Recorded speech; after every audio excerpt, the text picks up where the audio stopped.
सकाळचे 11 वाजतात मी वैभव कुलकर्णी आपलं स्वागत करतो आणि आताची सगळ्यात मोठी बातमी आणि ती म्हणजे आपल्याला मते राज्यपाल कोश्यारी यांनी काल निवडणूक आयोगाला सांगितलेलं होतं की 9 विधान परिषदेच्या जागांसाठी निवडणुका घ्या।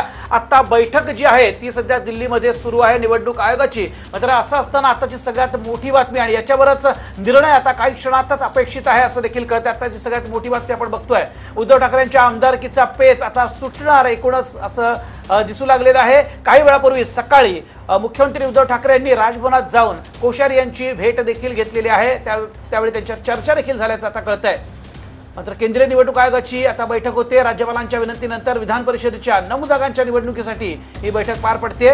मुख्य निवडणूक आयुक्त या बैठकीत अमेरिकेतून व्हिडिओ कॉन्फरन्सिंगच्या द्वारे आता सहभागी झालेत।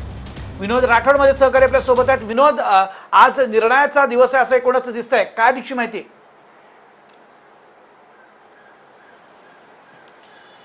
नक्की वैभव, कारण महाराष्ट्राच्या 9 विधान परिषद जागेच्या निवडणूक घेण्याची दृष्टिकोनातून या ठिकाणी बैठक सुरू आहे। निवडणूक आयोगाचे मुख्य आयुक्त सुनील अरोरा यांच्याकडे निवडणूक आयोगाच्या अधिकाऱ्यांनी राज्यांमध्ये निवडणूक घेण्यास हरकत नाही असा एक अहवाल सादर केला आणि त्या अहवालानंतर आता मात्र शिक्कामोर्तब झाले असल्याची माहिती आता मिळत आहे। सूत्रांकडून ही माहिती मिळत आहे आणि महाराष्ट्रामध्ये लवकरच विधान परिषदेच्या निवडणुकीचा घोषणा होणार आहेत आणि या पार्श्वभूमीवर ही या बैठकीमध्ये अंतिम शिक्कामोर्तब लावला असल्याची माहिती सूत्रांकडून मिळत आहे। तर उद्धव ठाकरे यांचा जो विधान परिषद सदस्य होण्याचा जो मार्ग आहे तो मोकळा होताना दिसत आहे। कारण सर्वात महत्त्वाची बाब की केंद्रीय निवडणूक आयोगाकडे ज्याप्रमाणे काल महाराष्ट्राचे राज्यपाल भगतसिंग कोश्यारी आणि त्याचबरोबर महाराष्ट्राची शिवसेना, काँग्रेस आणि राष्ट्रवादी काँग्रेस पक्षांनी पत्र पाठवलं, त्या आधारावर काल संध्याकाळी निवडणूक आयोगाने सर्व अहवाल तयार केला आणि त्या अहवालाची एक प्रत मुख्य आयुक्ताकडे पाठवून त्याबाबत चर्चा केली आणि त्या निवडणूक आयोगाच्या बैठकीच्या आधीच याबाबतचा अहवाल दिला की महाराष्ट्रामध्ये विधान परिषदेच्या 9 जागेसाठी निवडणूक घेण्यास कुठल्याही प्रकारची हरकत नाही। विधान परिषदेच्या निवडणूक आयोग सगळ्या प्रक्रियेत तयार आहेत आणि त्यापूर्वी घोषणा आता मात्र शिल्लक आहे आणि या निवडणूक आयोगाच्या तारखांच्या घोषणा लवकरच होणार आहे आणि उद्धव ठाकरेंचा मार्ग आता मात्र विधान परिषद सदस्य होण्याचा मोकळा झाला आहे। उद्धव ठाकरे यांनी ज्याप्रमाणे विधान परिषदेच्या नॉमिनीज सदस्यासाठी अर्ज केला होता, परंतु निवडणूक आयोगाची एकंदरीत बाब पाहता आणि खास करून कोरोना महामारीचं संकट पाहता भगतसिंग कोश्यारी यांनी या दृष्टीकडे दुर्लक्ष केलं आणि केंद्रीय कॅबिनेट मिनिस्टरचा जो प्रस्ताव होता त्यावर प्रस्तावावर आपलं शिक्कामोर्तब न करता त्यांनी थेट केंद्रीय निवडणूक आयोगाला पत्र लिहून याबाबत भूमिका घेण्यास सांगितलं आणि आता मात्र सूत्रांकडून असे कळते की महाराष्ट्रामध्ये लवकरच विधान परिषदेच्या निवडणुकीच्या 9 जागेसाठी तारखा घोषणा जाहीर होणार आहेत आणि केंद्रीय निवडणूक आयोगाच्या अधिकाऱ्यांनी याआधी निवडणूक आयोगाचे मुख्य आयुक्त सुनील अरोरा यांच्याकडे एक अहवाल पाठवला होता आणि त्या अहवालाच्या आधारावर आता मात्र निवडणूक होण्याचा मार्ग मोकळा झाला आहे। कोरोना महामारीचं संकट जरी असेल परंतु त्या दरम्यानच ही निवडणूक होणार आहेत आणि तारखांची आता मात्र लवकरच घोषणा होऊ शकते ही शक्यता नाकारता येत नाही। वैभव, नक्कीच आपल्याला म्हणजे विनोद, 2 दिवसापूर्वी उद्धव ठाकरे यांनी थेट पंतप्रधान मोदी यांना फोन केला होता, या संदर्भात त्यांना गळ घातली होती आणि यात लक्ष देण्याचं त्यांनी विनंती केलेली होती। त्यानंतर मोदींनी देखील म्हटलं की मी यात लक्ष घालतो। असं असताना त्याचा प्रभाव म्हणावा का सगळा? नक्की वैभव, यामध्ये 2 गोष्टी आहेत। एक तर पंतप्रधान नरेंद्र मोदी यांची चर्चा केल्यानंतर तो राजकीय भाग आहे आणि राजकारणाच्या आधारावर आपण मदत करू असं एक आश्वासन दिलं जातं, परंतु यामध्ये सरळ मार्ग असा होता की उद्धव ठाकरे यांना नॉमिनीत जे सदस्य आहे विधान परिषदेचा तो करण्याचा कॅबिनेटचा जो प्रस्ताव होता तो एक्सेप्ट करण्यासाठी भाग पाडण्याच्या दृष्टिकोनातून पंतप्रधान नरेंद्र मोदी महाराष्ट्राचे राज्यपाल यांच्याशी चर्चा करू शकले असते, परंतु तसं न करता थेट राज्यपालांनी आपली नवीनच खेळी खेळली आणि राज्यपालांच्या या राजकीय खेळीमुळे असं एक पेच निर्माण महाराष्ट्रामध्ये झाला आणि त्या पेचामध्ये आता मात्र निवडणूक आयोगच या गोष्टीला वाचू शकतो। कारण महाराष्ट्रामध्ये ज्याप्रमाणे सत्ता स्थापन झाली आहेत आणि महाविकास आघाडी सरकार आहेत आणि उद्धव ठाकरे खुद्द मुख्यमंत्री असताना त्यांना कुठल्याही प्रकारचं सदस्य नव्हतं आणि 6 महिन्याच्या आत त्यांना सदस्यत्व स्वीकारणं गरजेचं आहे आणि त्या दृष्टिकोनातून कॅबिनेटने एक प्रस्ताव पारित करून राज्यपालाकडे 2 वेळा असे पत्र दिले आहे की त्यांनी विधान परिषदेच्या नावाने सदस्य करावं, परंतु राज्यपालांनी त्या कुठल्याही प्रकारचं लक्ष दिलं नाही, त्याकडे दुर्लक्ष केलं आणि थेट त्या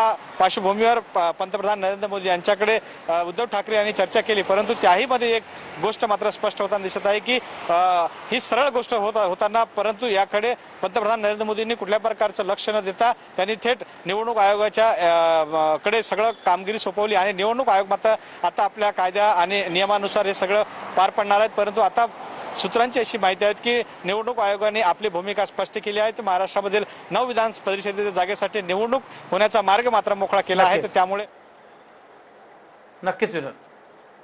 नक्कीच विनोद पुन्हा तुमच्याकडे मी येतोच. विजय चोरमारे सर आपल्या सोबत आहे, ज्येष्ठ पत्रकार. विजयजी, आपण बघितलं की कशा प्रकारे आता निवडणूक आयोगाची बैठक जी आहे ती पार पडते. सूत्रांकडून अशी माहिती मिळते की लवकरच 9 विधान परिषदेसाठी या जागांसाठी निवडणुका होतील. मात्र फार ताणलं गेलं असं वाटतं या सगळ्यामध्ये. फार ताणलं गेलेलं आहेच आणि खरं तर ताणलं जाण्यासाठी काही आक्षेप असण्याचं कारण नव्हतं किंवा अशा पद्धतीने राजकीय खेळ करण्याचं कारण नव्हतं, कारण हा आपल्या एकूण राजकारणाचा स्थायी भाव आहे.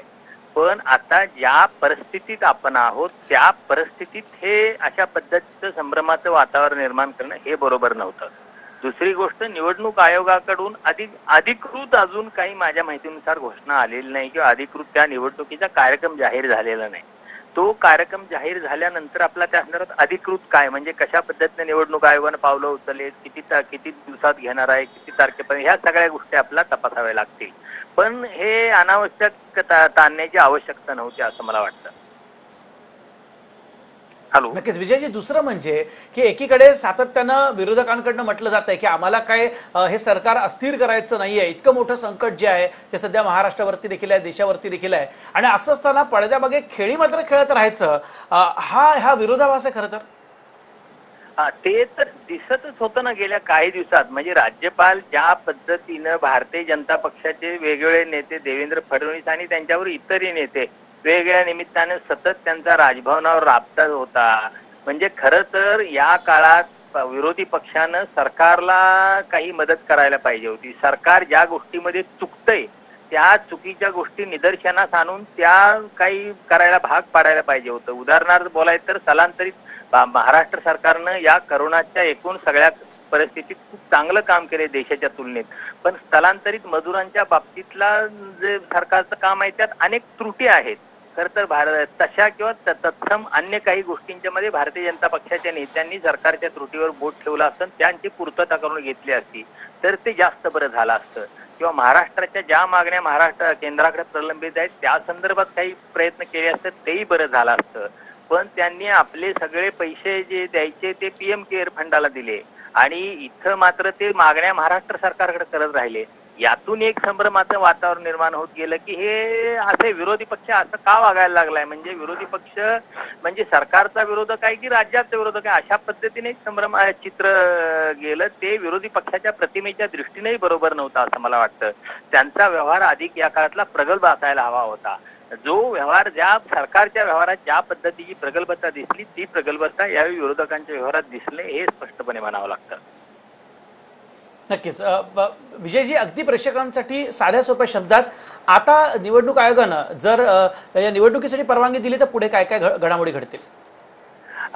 तर त्यासाठी जी निवडणुकीची प्रक्रिया आहे त्या अधिसूचना निवडणुकीची जाहीर होईल, म्हणजे कार्यक्रम जाहीर होईल. निवडणुकीचा अर्ज करण्याची तारीख असेल, कुठली अमुक तारीख, त्यानंतर त्याची अर्जांची छाननी असेल, अर्ज माघारी घेण्याची मुदत असेल आणि मतदान आणि निकालाची तारीख. आता हा कालावधी किती दिवसांचा आहे, कसा आहे, निवडणूक आयोग तो कसा ठरवतो यावर बऱ्याच गोष्टी अवलंबून आहेत. त्यामुळे आपल्याला तो अधिकृत कागदावरचा कार्यक्रम निवडणूक आयोगाकडून जाहीर होईपर्यंत ते बघावं लागेल म्हणजे कशा पद्धतीने करते. पण ते जर 27 मेच्या आधी घ्यायची आणि ती प्रक्रिया पूर्ण करायचं निवडणूक आयोगाने ठरवलं तर ते निवडणूक आयोग करू शकतो.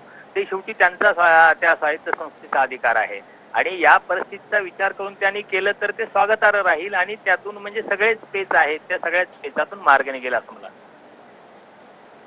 नक्कीच विजय सर, खूप धन्यवाद या विश्लेषणासाठी. आणि थेट जाते संदीप प्रधान सर देखील आपल्या सोबत आहेत. संदीपजी, 27 तारखेची खरं तर डेडलाईन उद्धव ठाकरे यांना आहे आणि आत्ताच आपण बघितलं केंद्रीय निवडणूक आयोगाची बैठक जी आहे ती सुरू आहे. सूत्रांकडनं माहिती अशी मिळते की निवडणुका घेण्यावरती फार आहेत, तयार आहेत. मात्र हे होत असताना वेळ काय असेल हे सांगता येत नाही. मग तिथं 27 तारखेच्या पुढे जाणार असेल तर मग नेमका काय पेच? त्या तातडीनं बैठक घेत आहेत याचा अर्थ मला असं वाटतं की ती 27 पूर्वी प्रक्रिया पूर्ण करणं आज कदाचित त्याची गरज असल्यामुळे तातडीने बैठक घेतात. नाहीतर कदाचित आयोगाने इतकं तातडीने काही दखल घेतली असते असं मला वाटत नाही. आणि राज्यपालांनी त्याच्या पद्धतीच्या सूचना आयोगाला केल्या, त्याचबरोबर राजकीय पक्षांनी सुद्धा आयोगाकडे विनंती केली. त्यामुळे थोडक्यामध्ये एकूणच असं दिसतंय की राज्यपाल हे त्यांच्या जो काही त्यांचं जे म्हणणं होतं त्याच्यावरती ठाम राहिले की कुठल्याही परिस्थितीत तुम्ही विधानसभेतून सर, विधान आता एक परिषदेत मोठी बातमी येते 27 मे आधी विधान परिषदेच्या निवडणुका. आता इलेक्शन कमिशनरने निर्णय दिलेला आहे, विधान परिषदेच्या 9 जागांसाठी निवडणुका होणार. आताची सगळ्यात मोठी बातमी आपण बघतोय एकूणच पेच जो आहे उद्धव ठाकरे यांच्या आमदारकीचा तो सुटला असंच म्हणावं लागेल. आताची सगळ्यात मोठी बातमी आपण बघतोय, ठाकरे यांच्या आमदारकीचा पेच सुटलेला आहे. कारण 27 तारीख डेडलाईन आहे त्यांच्यासाठी आणि 27 तारखेच्या आधीच आता निवडणुका ज्या आता होणार आहेत विधान परिषदेच्या या 9 जागांसाठीच्या निवडणुका आता 27 तारखेच्या आधी घेतल्या जातील. त्यामुळे मार्ग मोकळा झालेला आहे आमदारकीचा उद्धव ठाकरे यांचा. आताची मोठी बातमी आपण बघतोय, राज्यपालांना विनंती केलेली होती उद्धव ठाकरे यांनी आणि काल आपल्याला माहिती आहे कालच राज्यपालांनी तसं निवडणूक आयोगाला सांगितलं होतं, सूचना केल्या होत्या, विनंती केली होती की लवकरात लवकर आता या विधान परिषदेच्या निवडणुका घ्या. थेट जातोय दिल्लीला. विनोद माझा सहकारी आपल्या सोबत आहे. विनोद, पेच सुटलेला आहे त्यामुळे आमदारकीचा मार्ग उद्धव ठाकरे यांचा मोकळा झालाय.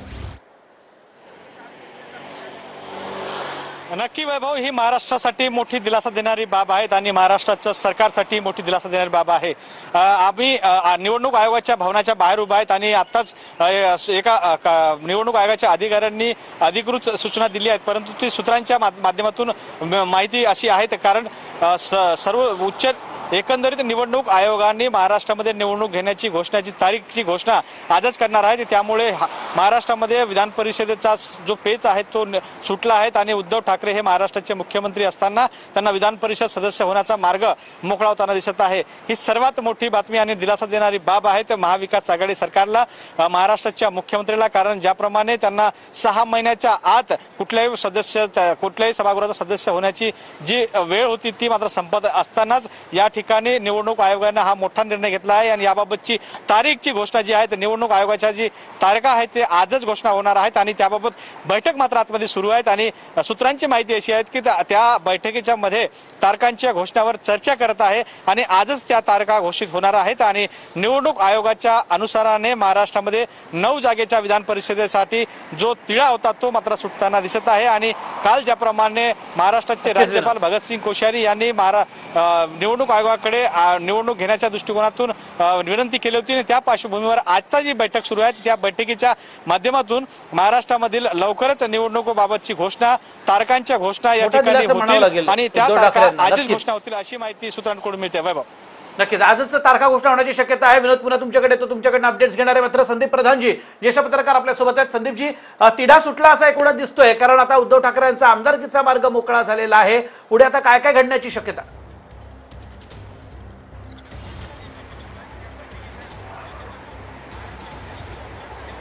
त्यात बिनविरोधच होतील. म्हणजे यासाठी जेवढ्या जागांसाठी निवडणुका आहेत तेवढ्या जागांसाठीच अर्ज दाखल केले जातील आणि ती सगळी प्रक्रिया पूर्ण केल्यानंतर या निवडणुका ज्या आहेत त्या बिनविरोध जाहीर होतील आणि त्याच्यामध्ये एक जे काही नाव असेल ते अर्थातच उद्धव ठाकरे यांचा उमेदवार म्हणून असेल आणि बाकीची काही सर्व पक्षांना जो कोटा त्याच्यात मिळणार आहे त्यानुसार त्यांचेही उमेदवार असतील आणि ही बिनविरोध निवडणूक आता आपल्याला झालेली दिसेल आणि ती 27 पूर्वी आपल्याला त्याचा निकाल म्हणजे ज्या दिवशी उमेदवारी अर्ज दाखल करतील तेव्हा जेवढ्या जागांसाठी जागा आहेत तेवढ्याच जागांसाठी तेवढेच अर्ज आले आणि अतिरिक्त अर्ज आला नाही तर याचा अर्थ असा होईल की ती निवडणूक ही बिनविरोध होईल असं एकूण साधारण एक चित्र मला या बाबतीत वाटतंय. नक्कीच संदीपजी, कॉर्नर करायचा खूप प्रयत्न झाला या सगळ्यामध्ये उद्धव ठाकरे यांचा, म्हणजे नाकी न आणलं अक्षरशः त्यांना. नाही असं नाही, त्यांनी एक तात्पुरता व्यवस्था म्हणून राज्यपाल नियुक्त सदस्य म्हणून जाण्याचा निर्णय घेतला होता. जे जागा जून पर्यंत त्याची मुदत होती आणि त्यांचा असा विचार होता की आता कोरोनाचं संकट आहे, या निवडणुका पुढे ढकललेल्या आहेत, जे एप्रिलमध्ये होणार होते या निवडणुका खरं तर त्या जर झाल्या असत्या तर हा सगळा पेच निर्माणच झाला नसता. पण दुर्दैवाने या निवडणुका पुढे ढकलल्यामुळे मग तात्पुरता जून पर्यंत आपण राज्यपाल नियुक्त सदस्य होऊ आणि एकदा राज्यपाल नियुक्त सदस्य झाल्यानंतर पुढे 6 महिने आपल्याला मिळतील आणि मग त्या दरम्यान ह्या निवडणुका होऊन आपण पुन्हा सदस्यत्व टिकवू शकू अशा पद्धतीची एकूण त्यांची भावना होती उद्धव ठाकरे आणि शिवसेनेच्या नेत्यांची. पण राज्यपालांनी अशी भूमिका घेतली की राज्यपाल नियुक्त सदस्य म्हणून आपण जाऊ नये, ते योग्य नाही. ते कायद्याला धरून नये आणि त्या संदर्भामध्ये निर्णयाचे स्वेच्छाधिकार राज्यपाल म्हणून आपल्याला आहेत आणि त्याचा आपण इथं वापर करणार आहोत आणि आपण उद्धव ठाकरे यांना कुठल्याही परिस्थितीत राज्यपाल नियुक्त सदस्य म्हणून जाऊ देणार नाही अशी भूमिका घेतल्यानंतर मग एकच मार्ग उरतो, तो म्हणजे विधानसभेतून जे विधान परिषदेवर सदस्य पाठवायचे त्या माध्यमातूनच निवडणूक लढवून जाणं. आणि मला असं वाटतं तोच मार्ग जो आहे की अंतिमतः कदाचित उद्धव ठाकरे यांनी जून नंतर किंवा जुलै नंतर जेव्हा केव्हा हे कोरोनाचं संकट संपलं असतं तेव्हा हाच मार्ग अवलंबला असता, तो त्यांना आता लगेच तातडीनं अवलंबावा लागतोय. आणि मला असं वाटतं राज्यपाल ठाम राहिले त्यांच्या भूमिकेवर आणि त्यामुळे एक असं चित्र निर्माण निश्चित झालं. आणि विरोधी पक्षाच्या नेत्यांनी ज्या पद्धतीनं सातत्याने राजभवनाला भेटी दिल्या आणि आग्रही भूमिका घेतली त्यामुळे निश्चितच हे आपण म्हटलं पाहिजे की कुठेतरी एक कॉर्नर करण्याचा किंवा मुख्यमंत्र्यांच्या निवडून येण्याच्या ह्याच्यामध्ये कुठेतरी अडथळे निर्माण करण्याचा प्रयत्न काही अंशी झाला हे मान्यच करावं लागेल. पण शेवटी कायद्याची तरतुदी आणि जे काही ह्यापूर्वी हायकोर्ट आणि सुप्रीम कोर्टाने दिलेले निकाल आहेत त्याचा आधार घेऊनच राज्यपालांनी सुद्धा ती भूमिका घेतली होती. आणि मला असं वाटतं त्यामुळे ह्या बाबतीमध्ये आपण त्याच्याकडे कायद्याच्या दृष्टीने बघणं हे सुद्धा तितकंच गरजेचं आहे, महत्वाचं. संदीपजी जरा तुम्हाला थांबवतो कारण अरविंद सावंतजी देखील आपल्या सोबत आहेत. अरविंदजी, आता संदीप प्रधान सर देखील म्हणतायत की तमाम शिवसैनिकांची इच्छा होती की साधा सरळ मार्ग होता आणि तो म्हणजे राज्यपालांच्या कोट्यातनं आमदारकी जी आहे ती सदस्यत्व मिळालं असतं उद्धव ठाकरे यांना या सगळ्या कठीण काळात हे जास्त उचित ठरलं असतं. मात्र आता निवडणूक आयोगाने निर्णय घेतलेला आहे, लवकरच निवडणुका होतील, सुटकेचा निश्वास.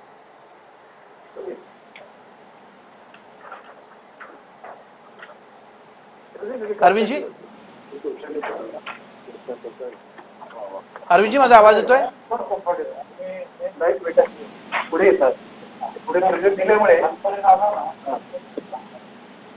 पुन्हा एकदा आपण जाणार आहोत अरविंद सावंत यांच्याकडे. मात्र आपण बघतोय की 27 मे आधी आता निवडणुका ज्या आहेत त्या घेण्यात येतील. विधान परिषदेच्या 9 जागांसाठी या निवडणुका होणार आहेत. त्यामुळे एक सुटकेचा निश्वास आता उद्धव ठाकरेंनी सोडला असेल, तमाम शिवसैनिकांनी सोडला असेल. गेल्या काही दिवसामध्ये आपण बघितलं या सगळ्या कोरोनाच्या संकटामध्ये सहज सोपं नव्हतं हे सगळं गणित जुळवणं. असं असताना नेमकं काय होणार याकडे सगळ्यांचं लक्ष लागलं होतं. राज्यपाल काही निर्णय घ्यायला तयार नव्हते आणि विनंती केली होती सातत्यानं. 2दा पत्र जे आहे ते महाविकास आघाडीच्या सगळ्या नेत्यांनी जाऊन भेटून दिलेलं होतं, मात्र त्यावर निर्णय घेतला जात नव्हता.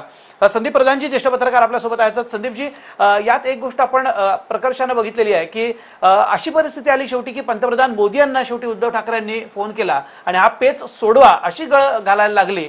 हे देखील विशेष आहे.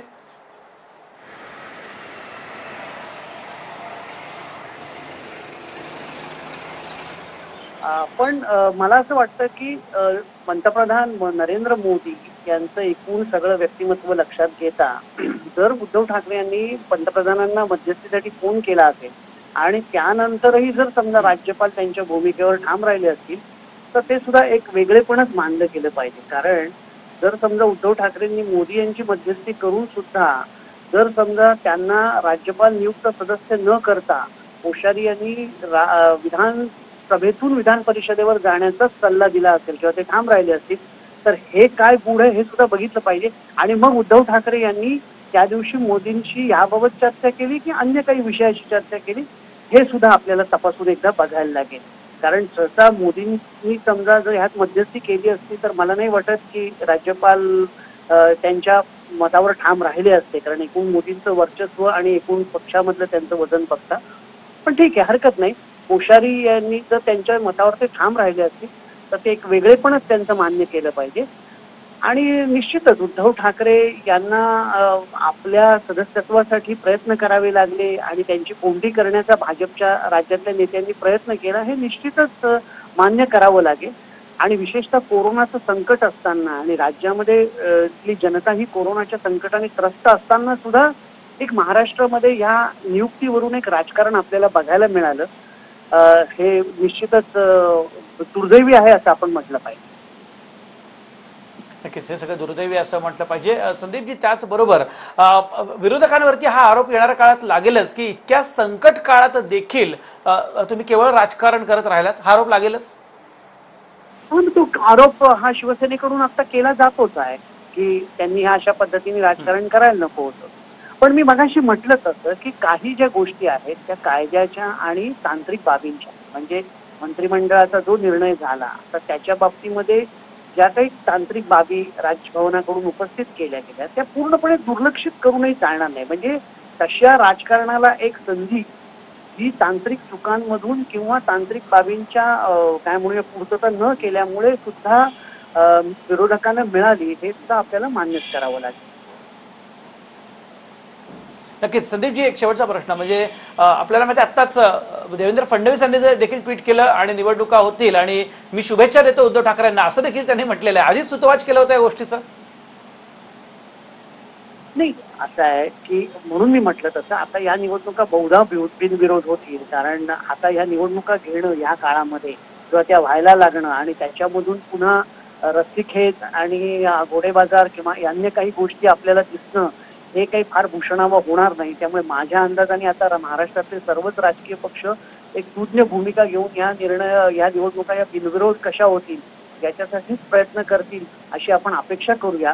कारण आता जर यापुढे या निवडणुका झाल्या आणि त्याच्यामध्ये आपल्याला जर समजा रस्सीखेच होताना आणि आज 9 जागांपेक्षा अतिरिक्त उमेदवार रिंगणात असल्यामुळे खूप मोठी दमछाक उमेदवारांची होताना जर दिसली तर ते दुर्दैवच म्हणावं लागेल. तशी वेळ महाराष्ट्रातले राजकीय पक्ष येऊ देणार नाहीत अशी आपण अपेक्षा करूया. पण आता ज्या अर्थी देवेंद्र फडणवीस यांनी हे ट्विट करून मुख्यमंत्र्यांचं हे केलेलं अभिनंदन केलेलं आहे तर मला असं वाटतं भाजपला एक निश्चित आनंद झालाय की आम्ही जी मागणी लावून धरली की तुम्ही राज्यपाल नियुक्त सदस्य जाऊ नका ती कुठेतरी आम्ही विजयी झालो, आम्हाला त्याच्यामध्ये यश मिळालं. त्या आनंद त्यांनी त्यांच्या या ट्विटमधून व्यक्त केला असं आपण म्हणू शकतो. नक्कीच धन्यवाद संदीपजी या सखोल विश्लेषणासाठी. पुन्हा तुमच्याकडे येऊ, तुमच्याकडे तुकडनं ही सगळं विश्लेषण पुन्हा एकदा ऐकणार आहोत. तुर्तास धन्यवाद. थेट जाऊया दिल्लीला. विनोद राठोड मध्ये सहकारी आपल्यासोबत आहेत, या बैठकीवरती नजर ठेवून आहेत. विनोद, तिथे दिल्लीमध्ये आहात, तिथे राजकीय वर्तुळात नेमकी काय चर्चा आहे? कारण एकीकडे विरोधक आपण बघितलं सातत्यानं म्हणजे शिवसेनेकडनं आरोप लागतात विरोधकांवरती की प्रचंड राजकारण या सगळ्यात केलं कोरोनाच्या संकटाच्या पार्श्वभूमीवरती देखील. काय चर्चा आहे सध्या दिल्लीत? वैभव, दिल्लीमध्ये खास करून दोन पक्षांचा इथे या ठिकाणी मोठा वर्चस्व पाहायला मिळतं.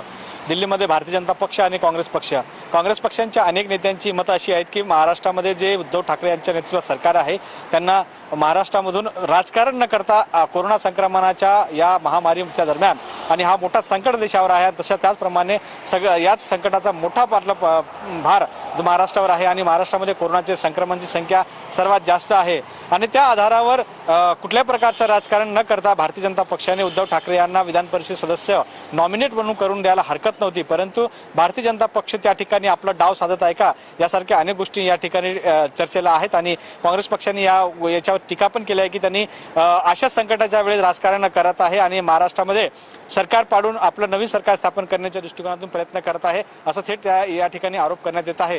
परंतु दुसरीकडे भारतीय जनता पक्ष म्हणतात की आम्ही कायद्याच्या बाजूने आहेत आणि कायद्याच्या अंतर्गत राज्यपालांना जे विशेष अधिकारी आहेत त्या आधारावर या गोष्टी करत आहे असंही बोललं जातं. तर एकंदरीत राजकारणामध्ये उद्धव ठाकरे यांच्याविषयी जी भावना आहेत ती एकंदरीत त्यांच्या कामकाजाची शैली आहे ते पाहून मात्र या ठिकाणी त्यांना असं सगळ्या लोकांचं मत आहे आणि खास करून राजकीय लोकांचं सर्वसामान्य लोकांचं मत आहे की एका चांगला मुख्यमंत्री म्हणून त्या ठिकाणी काम करत आहे आणि त्यांना विधान परिषद नॉमिनेशन सदस्यत्व देण्यास हरकत नव्हती. परंतु भारतीय जनता पक्ष या ठिकाणी राजकारण करत आहे अशी भावना बोलली जात आहे आणि त्याच दृष्टिकोनातून हे या प्रकारनं जे राजकारण अशा संकटामध्ये केलं तर हे महागात पडेल अशा प्रकारची भावना राजकीय वर्तुळामध्ये बोलत आहेत आणि त्या पार्श्वभूमीवर भारतीय जनता पक्षाने ज्याप्रमाणे आपली भूमिका घेऊन, कारण आपल्याला माहित आहे की मुख्यमंत्री उद्धव ठाकरे यांनी पंतप्रधान नरेंद्र मोदी यांना फोन केल्यावर सगळ्यांना अपेक्षा आणि आशा होती की मुख्यमंत्र्यांच्या बाबतची जी भूमिका पंतप्रधान यांची आहे ती त्यामध्ये सुटतील आणि नक्कीच विनोद जरा तुला थांबवतो. सुधीर मुनगंटीवार जी आपल्यासोबत आहेत. सुधीरजी, विधान परिषदेच्या 9 जागांसाठी निवडणुका होणार, आत्ताच मोठी बातमी आलेली आहे दिल्लीतनं. काय तुमची पहिली प्रतिक्रिया? कारण आरोप प्रत्यारोप खूप झाले, म्हणजे तुमच्यावर देखील खूप आरोप करण्यात आले की यात सगळ्यात राजकारण केलेलं आहे असं शिवसेनेकडनं सातत्याने आरोप केले गेले. नाही, खरं तर आत्ताच संकट कोरोनाचं होतं. आधी संकट कोरोनाचं मग मुख्यमंत्री पदाचा हा विचार ठेवायला हवा होता. सगळं ठीक आहे, पण या संकटात सुद्धा त्या पदाची चिंता जास्त आपण करत बसलो. 24 एप्रिलला 9 जागा विधान परिषद तशाही रिक्त झाल्या. 24 एप्रिलला मुदत संपली आणि या 9 जागेची निवडणूक ही घ्यावी लागणार होती. कोविड-19च्या कारणाने ही निवडणूक पुढे ढकलली गेली आणि ती निवडणूक जी या अगोदर 10-15 दिवस अगोदर व्हायची, ते निवडणूक आयोगाने आज जर ठरवलं, माननीय राज्यपाल महोदयांनी सुद्धा विनंती केली की ही निवडणूक द्यावी. मला वाटतं की आता राजकारण संपलं आहे. आता 9 जागा भरल्या जातील. उद्धव साहेबही मुख्यमंत्री म्हणून या विधान परिषदच्या जागेवर जेव्हा आपले अर्ज भरतील तेव्हा हमखास निवडून येतील. कारण सदस्य संख्येनुसार भारतीय जनता पार्टीच्या 4 आणि 5 महाविकास आघाडीच्या आहे. कुठेही काही अडचण असणार नाही. पण आता तरी महाराष्ट्राच्या कोविड-19 साठी जी कामं करावी लागणार आहे त्यांनी आता वेग घेतला पाहिजे असं मला वाटतं. आता एकच लक्ष, कोविड-19 हे संकट आपण पूर्ण शक्तीने आता दूर केलं पाहिजे आणि याच्यात तरी आता राजकारण होता कामा नये. बरं, म्हणजे पण सुधीरजी, असा तुमचा आरोप आहे का की मुख्यमंत्री स्वतःच्या आमदारकीच्याकडे जास्त लक्ष देत होते या सगळ्यामध्ये कोरोनाच्या संकटाकडे लक्ष देण्यापेक्षा? नाही, मला असं वाटतं की कॅबिनेट जेव्हा तुम्ही घेता तेव्हा कॅबिनेट या गोष्टीसाठी कॅबिनेट आपण घेतो, त्याच पद्धतीने कोविड-19 साठी जो निधी आपल्याकडे आता उपलब्ध आहे त्या निधीचं नियोजन करणं, राज्याच्या अशा संकट समय सापडलेल्यांसाठी पॅकेज तयार करणं, अनेक अशा आरोग्य सुविधांच्या विस्तारासाठी काम करणं, अनेक असे निर्णय आहेत की ज्या निर्णयाच्या संदर्भामध्ये वारंवार आम्ही सांगतो आहेत. मला असं वाटतं की आरोप प्रत्यारोप तुम्ही बघितले, कोणी वर्तमानपत्रामधून आरोप करत होते, कोणी चॅनलमधून करत होते. आमचे काही मित्र होते ते म्हणायचे भाजपवर टीका करण्याची एकही संधी सोडत नव्हते. खरं तर याच्यात कुठं राजकारण आहे? जे काही संविधानाने आणि घटनेने होणारच आहे. कोणतेही सरकार असो, संविधानाच्या चौकटीच्या बाहेर कुणालाही जाता येतच नाही. म्हणून मला असं वाटायचं की या अशा विषयावर वेळ खर्च करणं काही गरजेचं नव्हतं. जी जी सुधीरजी, खूप धन्यवाद टीव्ही 9शी बोलल्याबद्दल. सुधीर मुनगंटीवारजी होते आणि त्यांनी स्पष्ट केलेलं आहे यात आम्ही काही राजकारण केलेलं नाही आणि इतरांनी करण्याची काही आवश्यकता खरं तर नव्हती. तर मोठी